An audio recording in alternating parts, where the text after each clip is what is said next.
I wanted to welcome all of our members who are joining us, and if you're new to Infrastructure New Zealand, that's great that you can join us too. So today what I wanted to talk to you about is about Vision Week, which is going to run between the 8th and the 12th of June. So this is Infrastructure New Zealand is working with the Sustainable Business Council, the Construction Sector Accord, Internet New Zealand, Infracom, the Ministry for the Environment. And what we're trying to do is we feel that post-COVID-19, this is the time that when we talk to our key players in the industry, what they're really looking for is what is the vision for New Zealand as we go through the Great Reset beyond COVID that might eventually allow us to create a national strategic plan. So it's really common that you see projects or regions or companies or even countries create a vision. It's the sort of thing that aligns people, drives extra effort. So while we were in lockdown, we had a sort of a singular focus for the country and we delivered some world-beating outcomes. I suppose the opportunity for us, which the Finance Minister mentioned in his pre-budget speech, is that we've got a chance to have a great reset. We don't necessarily want to put back the old economy or the old well-beings of New Zealand. We get a chance to reimagine what that could look like. So I'd love you to think about if we were to put in place a vision that talked to sustainability or to climate change, how we'll deal with productivity, or how we want to make sure that everyone has equality of opportunity, how we might deal with resilience. Those sorts of things, the big picture things that really matter to Kiwis. But going beyond that to make it even more tangible, what is the level of, for example, housing affordability and access that we might like for our economy? Set a target, then we can set a long-term plan. So for infrastructure, it's always great to be able to respond to what people want. We think this is the time when we want to democratically allow people to have that opportunity to have their say. We've got a $300 billion economy here. 100 billion of that roughly is the public sector. And then the government sets the platform, I suppose, for the other 200 billion of spending. So it's time for us to have a bit of a think about that. So look, today is all about explaining what this thing is. The best way to do that is to hand over to our production partner, which is ASN Media.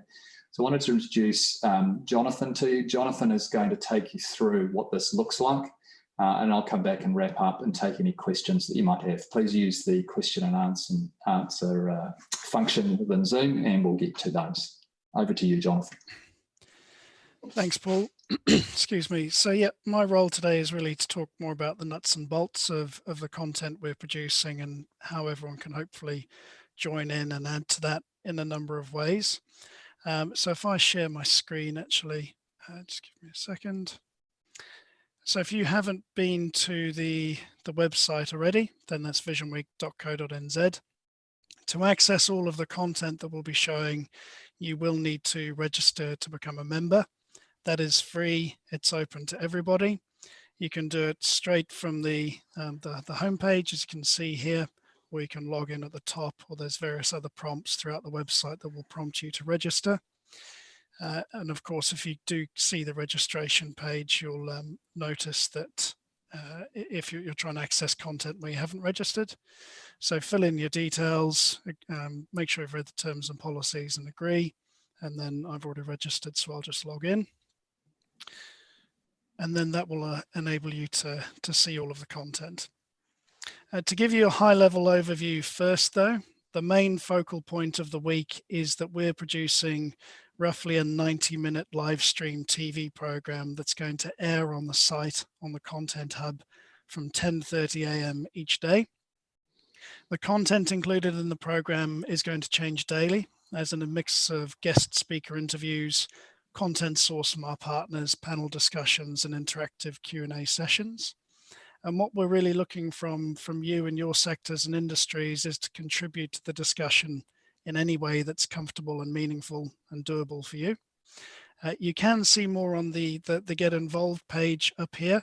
But before I get to that, just to talk through it, what we'd love for you to do is host your own interviews, your own panel discussions, forums, polls, webinars, whatever that is, and submit them to us and let us know what you're doing. You can get in touch with us a number of ways. The most direct route is to email us directly at content@visionweek.co.nz. and you can send us footage as well there. Or using social channels, so particularly LinkedIn, Twitter, Facebook, you can post to the hashtag Visionweek NZ, and we'll be looking at content on those hashtags for anything we can feel can go in the program or highlight on the website. Just to note that, oh, I get rid of a message down there, sorry. Just to note that Vision Week, the hashtag is case sensitive, the NZ, so you have to have the capital NZ on Facebook, and it doesn't matter on LinkedIn so much. So you can see here on LinkedIn that everything that's been put to that hashtag yet will come up on this page. So our own posts we've been running, as well as other people posting to the hashtag already, like Brett and the Women's Infrastructure Network. So you can do it that way. But in the meantime, if you do have any background vision, if you've got videos, you've got stuff you've produced already on certain topics, anything you think may contribute to the TV program, we'd definitely love to hear from you. So for example, we just picked up a video from Auckland Council produced during lockdown. We're going to incorporate into the program, and potentially some films from Engineering New Zealand around relevant topics. So if you do have a look on our website at the Get Involved page, it gives you a bit more information about what you could potentially do. So hosting your own event, again, an overview of sharing your content with us, a bit about why register, and those tags and hashtags that you can follow us at. We've also put together just a few handy guides for you to look at. This is just reference for you, so it's just an idea of how to run a webinar. Again, a lot of you will have done this already, I would have thought now. Surveys and polls, a very easy way just to collate data, get information which we can use, hopefully, which I'll come to in a second. And other more in-depth options. So if you did want to start doing your own interviews with your own team, executive leadership, or partners or stakeholders that you work with, and getting their vision and your vision across to us, then that would certainly be great. And that can be as simple as filming on a smartphone these days. The idea is that we're going to collate everything we do. So not only all of the interviews we do and the panel discussions we do, but hopefully all of the data and information that you send us. And then on the Friday of Vision Week, we'll be doing a wrap of all of that. So we can look back at what we've discovered during the week, if there's been anything that's really stood out, that surprised us in terms of what the priorities or vision might be in your part of the world or industry. And so we'll talk through that with a key consultant in a live session on the Friday as well, so we can actually get some results at the end of this, which we'll pull into a report as well to send out. So once the actual program content is finalized, you'll see more detail around specific timings. However, as a rough guide, the live stream will start, as I said, at 10:30 in the morning on the Content Hub, which you can find there. So the live stream will come up here. Once everything is live, then we will start showcasing highlighted content from you and others, and stuff that we're doing on the page here. You can see at the moment we've just got some thought starting content. So again, if you've got something you'd like to submit to us to put up here, please feel free to do so, because we'd love to keep adding to this. And this will all then go up into a content library, which will host everything that we've done. So people will be able to watch on demand, whatever they like. And then roughly 11 o'clock each day, from the Tuesday to the Thursday. So the Monday is more of a visionary day with the Opportunity NZ type piece. The Tuesday, we're doing a panel called Connecting New Zealand. So that's looking at things like transport, tourism, technology. Wednesday, we're looking at Sustaining NZ, so sustainability, agriculture, water, energy efficiency. Thursday is Quality Living, with topics like community needs, housing, health. And during these panels, we'll have a function for people to submit your questions, which we're then going to go to a live Q&A with some of those panelists immediately following the panel, so we can ask them your questions. Again, more details will come on this shortly, and we'll communicate this through via email if you've registered, and also on our social channels and the website. And really that is sort of a very high level overview from me, but if anybody does want to get in touch and discuss with me further, just let me know, and I'll hand back to Paul now though for any of the questions that might have come through. Well, thanks very much, Jonathan. So I think what we've done here is very quickly, because of the limitations of COVID, we've heard a lot from all of the members in our network and from the conversations that we've had going around that the single biggest thing that executives, ordinary Kiwis, are looking for is what is the direction that New Zealand is going to take. We've gone through a real shock. How are we going to set ourselves up to move going forward?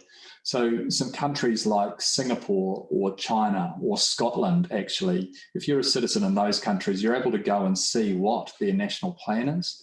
You're able to understand that, and you're able to see how they benchmark and how they measure that progress.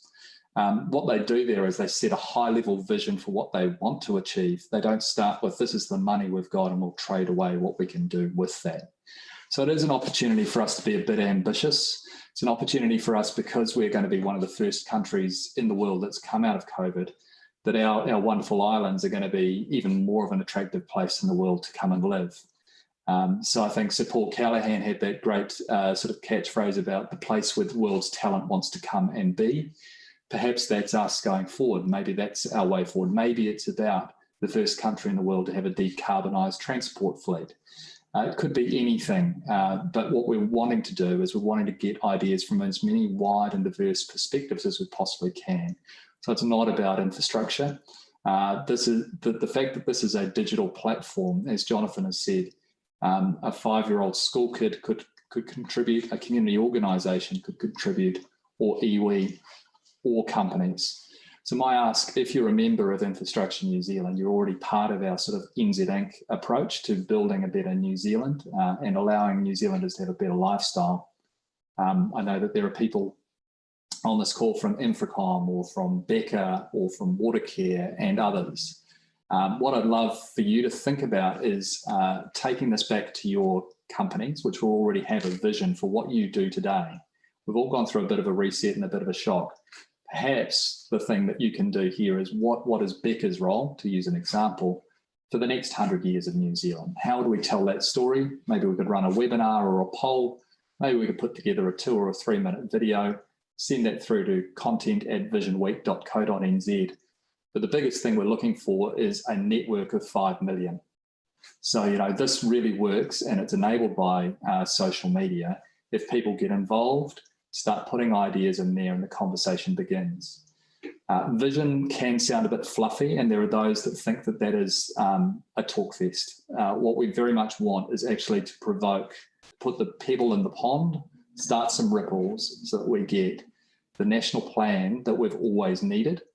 Because at the moment, without a vision, we divide our efforts. It's not efficient. And for too long, we've just allowed some things to build up. So, you know, we have the second most unaffordable housing in the world. We have unacceptable levels of deaths from cold and mouldy housing. We don't have the same opportunities in different ethnic groups in New Zealand. Our water, you know, in a country which has so abundant a water resource, actually we've let that degrade to a point that our environment is degraded. So I don't want to focus on the negatives, but we have some real opportunities as well. We could be the sustainable agricultural, regenerative agricultural capital of the world. We could be a tech test bed for the world, given our amazing ability to have high levels of governance, transparency, green electricity. So Microsoft just opened up another data center here going forward. What would it look like if we had some of those high-paying, high-value jobs, and maybe they can be scattered around our regions as well? So if you're in a region, we'd love you to take your current regional economic plan, have a look at that post-COVID. If you've got a heavy tourism focus, you'll be wondering about what's next. I should also say that in addition to some of those amazing speakers that we've got, some of whom I'll highlight, so we've got Tamati Kruger, the chair of Tuhoi, Rod Drury from Xero, Shamabeel Ekib, well-known economist, Francis Valentine from the Tech Futures Lab, Tessa Meyer, who's the New Zealand Green Building Council Young Thinker of the Year for 2020, Joe Hendy and Rod Carr from the Climate Commission, Nicole Rosie from the Transport Agency, Professor Paul Spoonley, who's an expert in the sociology and values of New Zealanders, Rachel Torlele, CEO of Kono and on the PM's Business Advisory Council, Sir Stephen Tyndall, one of our most noted impact philanthropists and investors. Look, we've got an amazing list of people there already.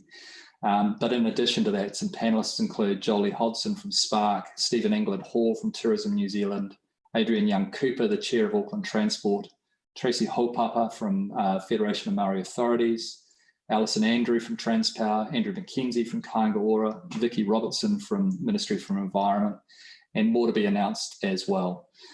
We understand that the Prime Minister will be doing an introduction video trying to get people to join the conversation and endorse the conversation. We will have the leaders of the other major political parties contribute their ideas and their vision as well.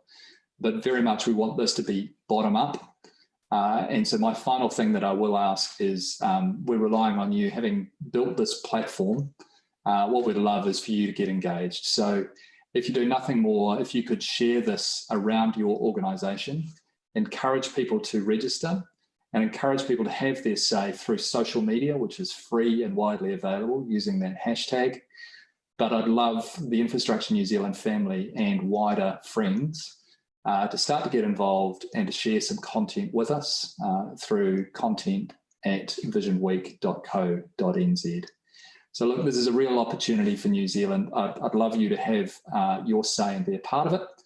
Thank you very much for listening, and we're now putting it back to you to help us to raise the vision for New Zealand so that we get a better life, but also generations to come enjoy a world-beating standard of living in New Zealand. So, haere rā, thank